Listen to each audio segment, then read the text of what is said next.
There'll be girls across the nation that'll eat this up. And I know that it's your soul, but could you bottle it up? Get down to the heart of it, no, it's my heart. Push it out of your life, don't make me tell you again. Hello à tous, on va parler beauté vite fait pour vous montrer qu'on peut faire son déodorant sans avoir de produits chimiques, parce que je sais pas si vous regardez certains trucs mais ça fait un peu peur. Ils nous mettent surtout, et ce qui est grave quand même, c'est des sels d'aluminium et les cancers du sein, les trucs comme ça se développe quoi. Donc arrêtons là le massacre. Le déo il nous en faut, et là on va avoir que des bons produits qui vont être en plus très très bien.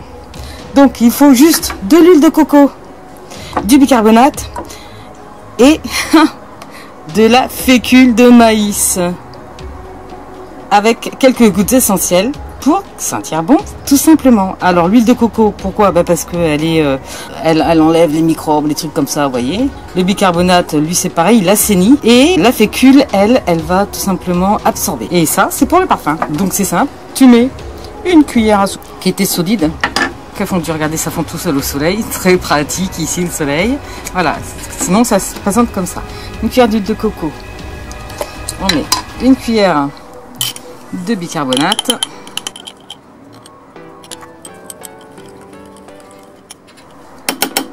et une cuillère de fécule. On mélange le tout. Alors utilisez de préférence des produits bio quand même, hein, tant qu'à faire. Fécule de pomme de terre, une grande marque est connue, mais il paraît que c'est OGM. Donc cette marque-là, tu l'évites. Si tu ne sais pas laquelle, tu me demandes dans les commentaires. Il n'y a pas de souci, je dénoncerai. Sinon on va même pas leur faire de la pub. On mélange le tout. Donc on voit que c'est un peu liquide, mais c'est pas grave, hein, parce que c'est normal. L'important c'est de bien mélanger. Ça prend vraiment genre 3 minutes, top chrono, et on en a là au moins pour un mois ou deux, et ça je vous dirai la suite.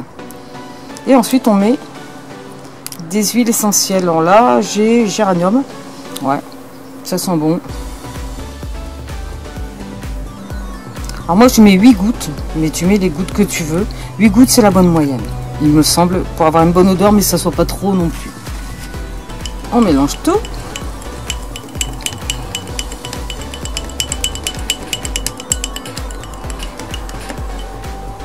Voilà, il n'y a plus qu'à fermer, à mettre au frais, et je vous montrerai le résultat. Ça va former une pâte qu'on n'aura plus qu'à mettre un petit peu sous les bras. Il paraît que c'est super efficace, donc je teste aussi un peu pour vous. Allez, quelques heures au frais. Et oui, voici le résultat tant attendu. Alors, ce déo marche très bien. Une semaine, super. Sauf que il fait chaud, et je ne sais pas vous, chez vous, mais ici à 7 c'est trop la misère, parce que direct, et ça s'est transformé et ça s'est désolidarisé, c'est-à-dire que j'avais l'huile au-dessus. C'était liquide, donc pas très pratique, hein. On peut regarder l'huile de coco, regardez, elle est liquide. Mais j'ai trouvé une solution, la mettre au frigo, bien sûr, il n'y a que ça à faire, il n'y a pas de secret. Et en plus, j'ai récupéré ce type d'emballage de déo, et c'est franchement bien. Et regardez comme je tourne. Moi j'ai un tout en l'air, ça fait un vrai stick, donc plus facile en plus pour pouvoir se le mettre.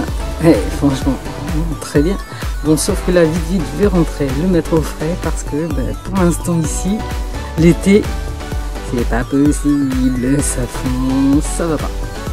Mais sinon, comme diraient certains, le seul truc un peu bête, c'est qu'il faut que tu passes au frigo quand tu sors de la salle de bain, ou tu mettes une glacière dans ta salle d'eau. Après la douche, sors du frigo pour te mettre ton déo. Voilà le mot du jour. Je vous dis à bientôt pour une autre vidéo. On va faire tendance à faire des trucs d'été, forcément. Profitez bien. Et en plus, vous le sentez pas, mais ça sent bon.